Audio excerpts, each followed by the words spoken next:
Quando avevo 11 anni, arrivò nella mia classe un ragazzo. Un giorno si aprì di colpo la porta dell'aula e comparve un ragazzo velocissimo. Aveva i capelli tutti scompigliati, come se fossero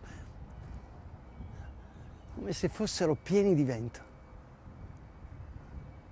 Quel ragazzo diventò il mio compagno di banco. Si chiamava Milo Fortuna. Aveva gli occhi grandi, sgranati, curiosi, ed era curioso. Immaginava continuamente. E quello che immaginava era come se gli accadesse davvero.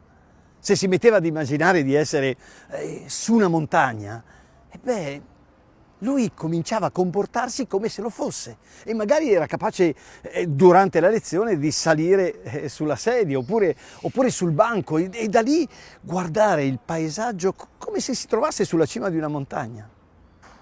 Non vi dico i disastri con i professori che lo mandavano continuamente fuori e io con lui. Nei primi tempi passammo più tempo nei corridoi che in classe.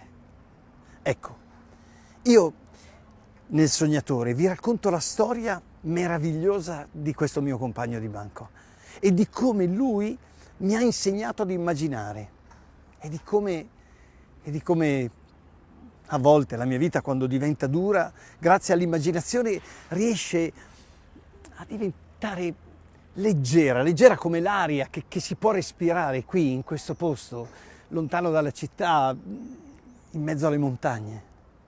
Questo è stato capace di fare Milo Fortuna e io vi racconterò come ha fatto a farlo.